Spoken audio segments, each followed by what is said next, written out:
আরেক মামলায় গ্রেফতারি পরোয়ানা মাথায় ঝুলল বিএনপির ভারপ্রাপ্ত চেয়ারম্যান তারেক রহমানের।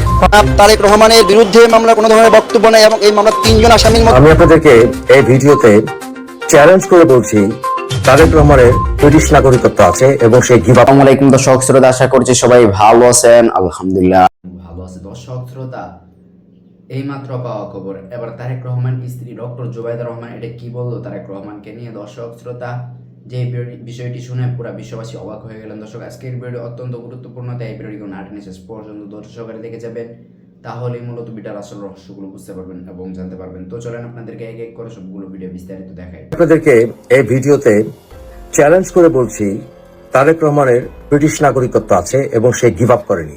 আমি চ্যালেঞ্জ করে বলছি, ভিডিওটি কেয়ারফুলি শুনবেন। আমি UK immigration case work supervisor ছিলাম বহু বছর, সার্টিফাইড সুপারভাইজার, এবং আমি একজন লয়ার। আমার আইন পেশায় আমার অভিজ্ঞতা আছে ইমিগ্রেশনে বহু বছর, এবং আমার আইনের সর্বোচ্চ পিএইচডি ডিগ্রি আছে। আমি চ্যালেঞ্জ করে বলছি আপনাদেরকে, চ্যালেঞ্জ করে, এবং একজন ব্রিটিশ নাগরিক বটে। আমি বহু বছর আমি ব্রিটেনে থাকি, 32 বছর। তারেক রহমানের ব্রিটিশ নাগরিকত্ব আছে। এর আগে একটি ভিডিওতে আমি আপনাদেরকে প্রমাণ করেছি যে তারেকের স্ত্রীর ব্রিটিশ নাগরিকত্ব আছে। সে কিন্তু তারেকের ডিপেন্ডেন্ট ছিল অ্যাসাইলাম অ্যাপ্লিকেশনে, পরবর্তীতে সে রেফিউজি স্ট্যাটাস এবং ব্রিটিশ নাগরিকত্ব নিয়েছে, এবং তার হাজবেন্ড নেয়নি, এটা আমি বিশ্বাস করি না। এবং আমাদের যে সকল সোর্স আছে তাতে প্রমাণিত হয় যে তার ব্রিটিশ নাগরিকত্ব আছে। এবং এছাড়াও কোম্পানি হাউসেও সে একবার নিজেকে ব্রিটিশ নাগরিক হিসেবে বলেছিল। এখন আসেন যুক্তিগুলো। আপনারা কি প্রশ্ন করেছেন যে তারেক কেন ট্রাভেল পাস নিয়ে বাংলাদেশে যাচ্ছে? কেন তার এত সময় ছিল, এতদিন ধরে সে পরিকল্পনা করছে, সে বাংলাদেশে পাসপোর্ট নেয়নি কেন? এর আগে আপনাদেরকে ভিডিওতে বলেছি যে কেউ অ্যাসাইলাম করলে তার বাংলাদেশি নাগরিকত্ব চলে যায় না, ব্রিটিশ নাগরিকত্ব নিতে পারে সে পরে, যদি কেসে জিতে, এবং এরপরে সে তার বাংলাদেশি পাসপোর্টও সে নিতে পারে। ডুয়েল সিটিজেনশিপ বাংলাদেশের সরকার অ্যালাউ করে। কিন্তু বাংলাদেশের সংবিধানের 66(2) ধারায় কেউ যদি একাধিক নাগরিকত্ব থাকে, অর্থাৎ বাংলাদেশি নাগরিকত্ব ছাড়া আরেকটি নাগরিকত্ব থাকে, তাহলে সে ইলেকশনের জন্য যে নমিনেশন, সেখানে সে অ্যাপ্লাই করতে পারে না। কেউ যদি বলে যে নমিনেশন অ্যাপ্লাই করেছি এবং আমার ব্রিটিশ নাগরিকত্ব বাতিল ইন দ্য প্রসেস, এটা করে সে পার পাবে না। এটা হচ্ছে অন্যায়। অর্থাৎ যখন সে অ্যাপ্লাই করবে, ওই অ্যাপ্লাই করার সময় তার অন্য দেশের নাগরিকত্ব থাকতে পারবে না। এর জন্যই ওই যে আপনার ইলেকশন কমিশন সেখানে অ্যাপ্লিকেশন ফর্মে এই বিষয়টা জিজ্ঞাসা করে। কারণ দ্বৈত নাগরিকরা যে সংবিধানের নিয়ম অনুসারে 66(2) ধারা সংসদ সদস্য হতে পারে না। কিন্তু তারেকের ব্রিটিশ নাগরিকত্ব আছে। ট্রাভেল পাস নিয়ে কেন সে আসছে? কারণ আছে। ব্রিটিশ সিটিজেন হিসেবে যখন আপনি ব্রিটেন থেকে বেরোবেন, তখন আপনি যে পাসপোর্ট নিয়ে বেরোবেন, সেই পাসপোর্ট নিয়ে আপনি ফেরত আসবেন, এটা তারা আশা করে। এটা নিয়ম, এটা আপনি ভাঙতে পারবেন না। কারণ আপনি যখন এয়ারলাইন্সের টিকিট কাটবেন, তখন আপনাকে, যদি আপনি একটা ফিরতি এয়ারলাইন্সের টিকিট কাটেন, তাহলে আপনাকে জিজ্ঞাসা করবে যে আপনি কোন ব্রিটেনে ঢোকার মতো আপনি অধিকার রাখেন কিনা। অতএব নিঃসন্দেহে, without any doubt, Tarique Britain থেকে বেরোনোর সময় সে তার ব্রিটিশ পাসপোর্ট ব্যবহার করে দেশ থেকে বেরোবে। কারণ ওখান থেকে বেরোনোর সময় যখন আপনি ইমিগ্রেশন অথরিটির কাছে যাবেন, ওই পর্যন্ত সাধারণ নাগরিকরা যেতে পারে না। সে তার ব্রিটিশ পাসপোর্ট ব্যবহার করে সে ওই টিকিট কাউন্টার ডেস্ক হয়ে ভিতর দিয়ে এক্সিটে বেরিয়ে যাবে। সেখানে সে বাংলাদেশি পাসপোর্ট দিয়ে বেরোবে না, বুঝেছেন? সে ব্রিটিশ পাসপোর্ট দিয়ে বেরোবে। এরপরে ব্রিটিশ পাসপোর্টে যখন বেরোবে, সে বাংলাদেশে ঢুকবে বাংলাদেশি পাসপোর্ট দিয়ে। এটা হয় না। কেন হবে না? যে এক্সিটের সময় সে যখন ব্রিটিশ পাসপোর্ট দিয়ে বেরোবে, সে at the same time, same ডেস্টিনেশনে সে লুকোতে পারবে না যে সে বাংলাদেশি পাসপোর্ট দিয়ে বাংলাদেশে ঢুকছে, কারণ দুটো ইমিগ্রেশনে কন্ট্রাডিকশন করবে। তাই সে ট্রাভেল পাস নিয়ে বাংলাদেশের ট্রাভেল পাস নিয়ে সে আসছে।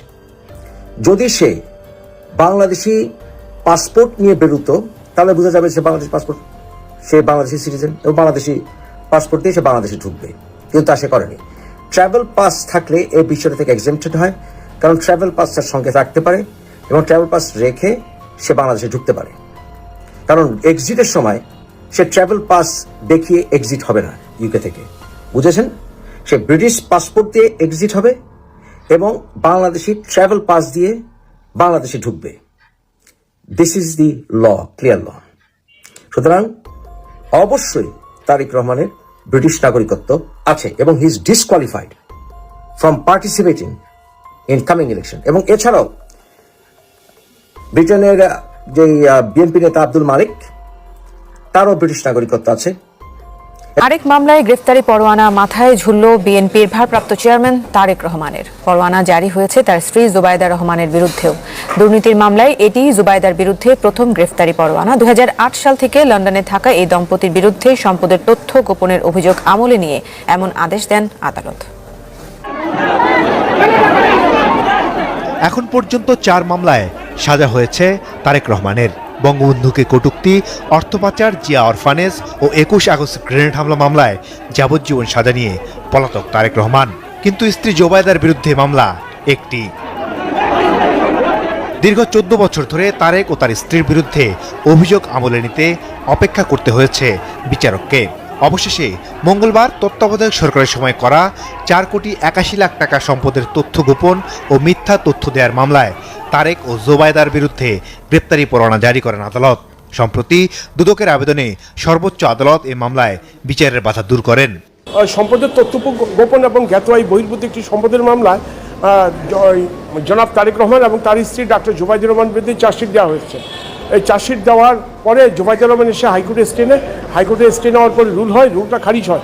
খারিজ হওয়ার পরে তারা সুপ্রিম কোর্টে আপিল বিভাগে গেল। সুপ্রিম কোর্টে আপিল বিভাগ বললো উনি অ্যাবসকন্ডিং। হাইকোর্টে যে রিট পিটিশন দাখিল করা হয়েছে এটা মিসকনসেপ্ট, হাইকোর্টের উচিত হয়নি এই ব্যাপারে রুল এবং স্টে দেওয়া, যেটা আপনি জানেন সেই জাজমেন্টটা অলরেডি হয়েছে, প্রায় 6 মাস হয়ে গেছে। এর পরবর্তীতে আরও 2টো রিট ছিল তারেক রহমান এবং ডক্টর জুবাইদা রহমানের হাইকোর্ট ডিভিশন।